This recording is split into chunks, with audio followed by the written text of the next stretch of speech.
Bonsoir à tous, bienvenue sur Monaco Info. Nous sommes le samedi 3 septembre, voici les titres de votre journal. J-1 avant le derby de la Côte d'Azur. Demain, l'AS Monaco se déplace à Nice pour le choc de la 6e journée de Ligue 1. Nous en parlerons dans quelques instants avec un visage bien connu du football, Maurice Cohen. Puis nous prendrons la direction de la Sardaigne où la Roca Team s'apprête à jouer ses premiers matchs amicaux ce week-end. Nous y prendrons le pouls avec Yannick Debevere qui est sur place à Oristano. Sport toujours avec la première édition du challenge Princesse Gabriella, un tournoi international de pétanque entièrement féminin. Et puis nous vous emmènerons en mer. Elle a la Méditerranée pour terrain de jeu. La Société nautique de Monaco a proposé de nombreuses activités cet été et poursuivra sur sa lancée pour la rentrée. Avant de développer ces titres, regardez ces images tournées ce matin. Nous commémorons aujourd'hui la libération de Monaco. Le 3 septembre 1944, la principauté était libérée par les troupes américaines et les forces françaises de l'intérieur. Comme chaque année, la place du Palais a fait un bond dans le temps. Des véhicules d'époque et des participants portant des uniformes de la Seconde Guerre mondiale se sont réunis sur le rocher pour ce devoir de mémoire, le 78e anniversaire de la libération de Monaco. Après la reprise de la saison de Formule 1 en Belgique la semaine dernière, place ce week-end au Grand Prix des Pays-Bas. Charles Leclerc a signé le deuxième temps sur le circuit de Zandvoort après des qualifications très serrées. Le Monégasque termine derrière Max Verstappen et devant son coéquipier Carlos Sainz. Le Grand Prix des Pays-Bas est à suivre demain à 15 h. En football, deuxième match en une semaine pour l'AS Monaco. Les joueurs de Philippe Clément se déplacent à Nice demain pour le derby de la Côte d'Azur. Plus qu'une simple rencontre, ce match revêt un caractère particulier pour les deux formations que seulement 20 km séparent.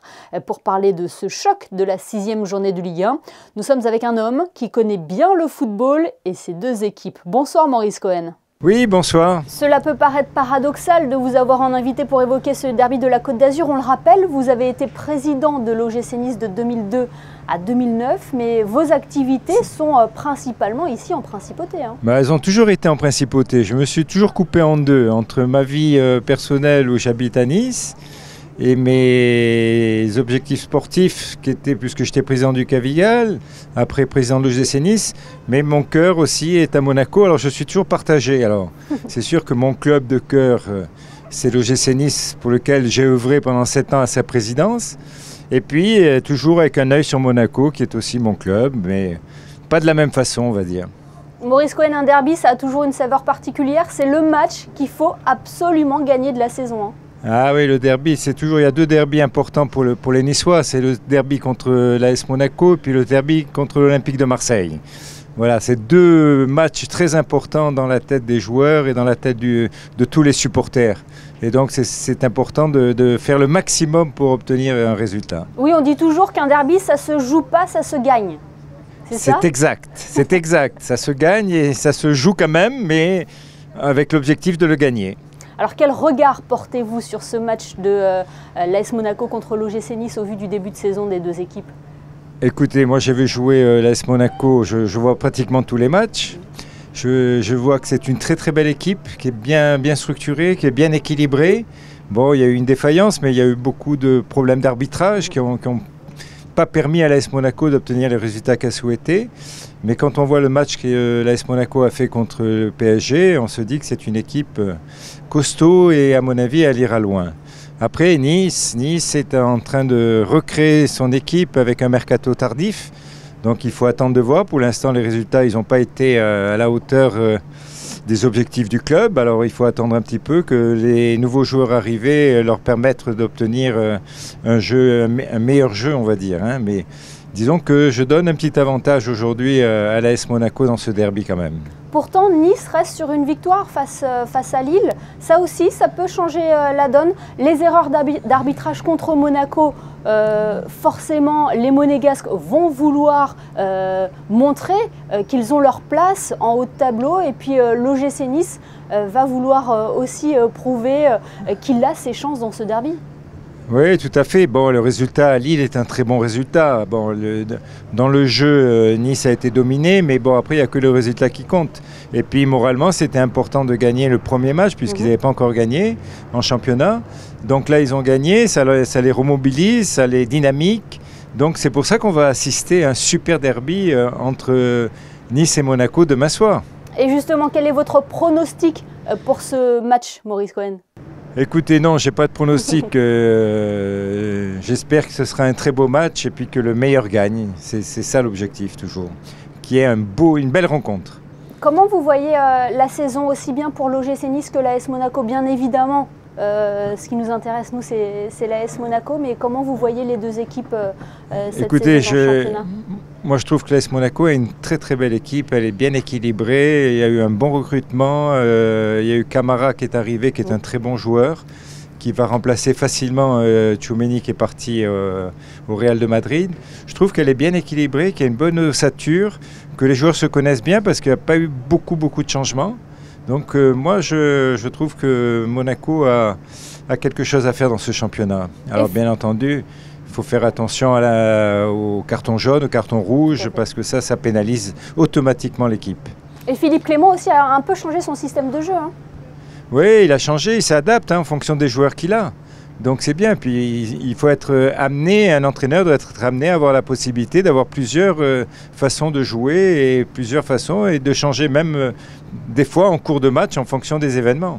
Bon, on restera attentif en tout cas à ce derby de la Côte d'Azur qui aura lieu à 20h45 demain à l'Allianz Riviera. Merci beaucoup Maurice Cohen d'avoir été avec nous. Merci à vous, c'est un plaisir. Merci. Et bon match demain.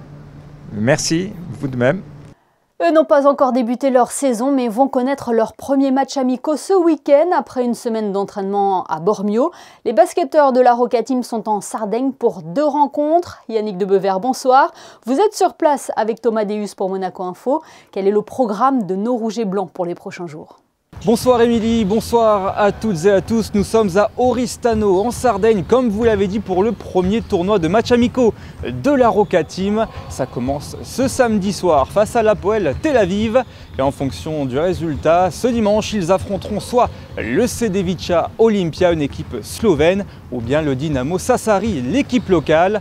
Des équipes au niveau entre la Champions League et l'Eurocup. Et c'est donc une préparation qui va monter crescendo puisqu'après ce tournoi, la Roca Team ira du côté de l'Allemagne pour y affronter le Bayern Munich, Ulm et Bamberg. Et puis enfin, ils termineront cette série de matchs amicaux à Antalya pour y affronter notamment les doubles champions en titre de l'Euroleague. Après une semaine d'entraînement intense à Bormio, les joueurs ont hâte de retrouver un esprit de compétition. Excited to not be, playing against each other for once. So it always feels good to be able to play another team and see what you learned over the week. So we've had a great week of working out, and I think we're ready to see how it, translates to a real game. So we're excited. Comme on dit, il y a 7 nouveaux joueurs, 5 anciens joueurs. C'est vrai que c'est pas évident. C'est pas comme si on se connaissait depuis longtemps. On se connaît certes pour jouer les uns contre les autres, mais ensemble, c'est vrai que c'est une première année pour tout le monde. Et je pense que ces matchs, quelques matchs, que ce soit une petite équipe ou une grosse équipe, il faut se préparer mentalement pour 10 mois de compétition derrière. Et on sait que le championnat commence le 27, le 24, 27 et le 2. Voilà, c'est des matchs comme ça qu'il nous faut pour se préparer pour ce début de saison. Cette série de matchs amicaux permettra de voir s'il y a des carences dans l'effectif de la Roca Team et possiblement d'y remédier. Enfin, il est important de noter toujours l'absence d'Eli Okobo avec l'équipe de France actuellement pour disputer l'Eurobasket en Allemagne. Une situation loin d'être idéale, mais connaissant le niveau de l'ancien arrière des Phoenix Suns, on peut se dire qu'il pourra s'adapter assez facilement à son arrivée en principauté. Merci Yannick. Nous reviendrons sur les matchs du week-end de la Roca Team dans notre édition de lundi. Beaucoup d'événements sportifs au programme ce week-end. Notre illustration avec le premier challenge Princesse Gabriella. Il s'agit d'un tournoi international de pétanque exclusivement féminin qui se déroule sur 2 jours. Le reportage de Frédéric Elion sur des images d'Alexa Vial. Le challenge du CAS s'est arrêté l'an dernier, mais les femmes sont toujours à l'honneur en principauté, avec un nouveau tournoi international au club bouliste monégasque. Le premier challenge Princesse Gabriella a démarré ce samedi matin dès 9h30 avec 76 doublettes en lice. Des délégations françaises, belges, italiennes, suisses, de la région PACA, de Palavas ou d'Ajaccio. Nous avons un super niveau puisque nous avons plusieurs filles qui sont championnes du monde, championnes d'Europe, championnes de France. Le plateau est vraiment relevé. Le circuit féminin me tient à cœur parce que la pétanque féminine est en constante évolution. La qualité de jeu s'améliore nettement d'année en année, mais c'est l'esprit convivial qui prédomine, à savoir la mentalité magnifique. Côté monégasque, Laura Viergeon et Myriam Chambéron, sacrées récemment championnes d'Europe, ou Aurélia Blasquez-Ruiz, championne du monde également cette année. Une dizaine de doublettes défend les couleurs de la principauté sur ce tournoi. C'est toujours un plaisir de venir à mon club, à Monaco. Et ça me fait beaucoup plaisir parce qu'en plus je viens d'être championne du monde pour l'Espagne et je sens que tout le monde est pour moi et ça me fait beaucoup de plaisir. Je suis très contente. Au début on s'est fait un peu peur je pense.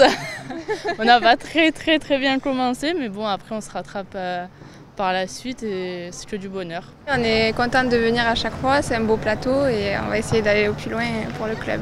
Les équipes sont réparties par poule de 4. Les 2 premières doublettes sont qualifiées pour les phases finales dimanche. Les 2 équipes perdantes sont reversées sur un autre concours, le prix Salmon Hamache. Même si le temps est incertain, ce week-end, le plan d'eau monégasque propose de nombreuses activités tout au long de l'année. Les sports nautiques connaissent un grand succès. C'est ce qu'a pu constater Alexandra Pagny et Sylvain Péroumal qui se sont rendus à la Société nautique de Monaco.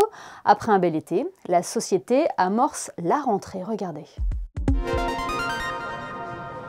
En solo ou en équipage, apprendre l'équilibre, être capable de dessaler et de remonter en bateau, l'aviron est un sport complet. De nombreux jeunes ont pu le découvrir cet été dans la baie de Monaco. Un super été pour nous parce qu'on essaye d'organiser nos mois de juillet et août pour faire découvrir l'aviron aux jeunes de Monaco et d'ailleurs. Et d'ailleurs d'autres pays. et donc on a 6 semaines de stage d'été. D'aviron de mer, où on fait découvrir l'activité et où on fait aussi du perfectionnement pour nos jeunes à nous. Et puis en parallèle, on accueille les passeports culture tous les matins, enfin 3 matinées par semaine. Et donc voilà, ça fait que nous, le ponton qui est derrière moi, là, il est vide, mais tout l'été, il était plein de jeunes entre 10 et 15-16 ans.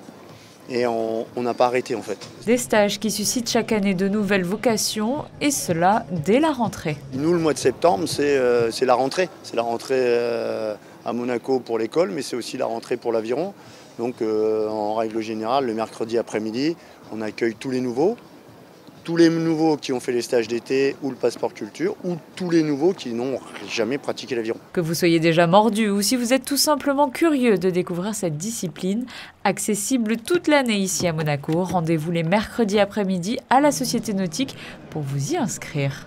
Intéressons-nous à présent à cette enseigne familiale qui traverse le temps. Voilà plus d'un siècle maintenant que le Bazar Picot propose tous les produits du quotidien. Vanessa Dessy a voulu savoir le secret de sa longévité. Regardez. Créé en 1905, le Bazar Picot peut se prévaloir d'être le seul commerce monégasque de ce type à avoir traversé les décennies.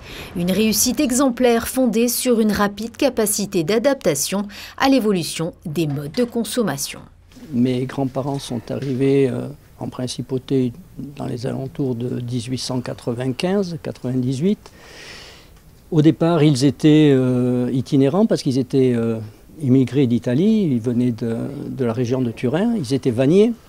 Alors l'hiver, ils réparaient les chaises, les matelas de la SBM. Et l'été, ils prenaient une petite charrette et ils faisaient le tour de l'arrière-pays pour réparer les bonbonnes, les paniers, tout ce qui servait pour l'agriculture. Puis au bout de quelques années, ils se sont sédentarisés sur Beau-Soleil en 1902-1903. Et puis ils ont eu l'opportunité d'ouvrir un commerce en 1905 ici où nous sommes. Et depuis, de génération en génération, ça a perduré. Ce fournisseur breveté de la Maison Souveraine a choisi d'apporter à ses clients un service irréprochable et personnalisé. Avec 145 mètres carrés et 500 de réserve, les deux frères chinent les idées tendances lors des différents salons des capitales européennes. Ce qui fait un peu notre attrait, disons, c'est que si l'on n'a pas le produit dans l'immédiat, on fait en sorte de l'avoir très rapidement. C'est ce qui nous démarque, si vous voulez, des autres activités de grande distribution. C'est le service, avant tout.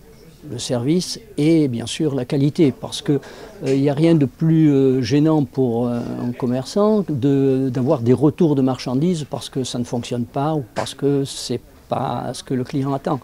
Donc on essaye dans la mesure du possible de fournir des produits de première qualité, quoi. Aujourd'hui, Dominique et Georges représentent la 4e génération des Picot. La fille de Dominique, Carole Picot, de formation kinésithérapeute, a décidé de reprendre l'affaire familiale afin de continuer l'histoire. Une bien belle success story. Voilà pour l'essentiel de l'actualité. Avant de refermer ce journal, jetons un coup d'œil sur les prévisions météo avec vous, Alexandra Pani. Bonsoir Alexandra, avez-vous de bonnes nouvelles à nous annoncer pour la journée de demain?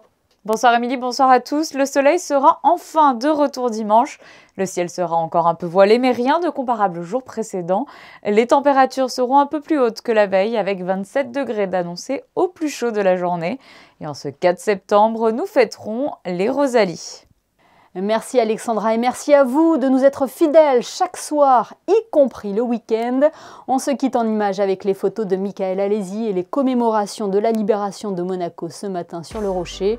Un devoir de mémoire en tenue d'époque. Passez un excellent samedi et à demain pour le best-of de la semaine. Excellente soirée à tous.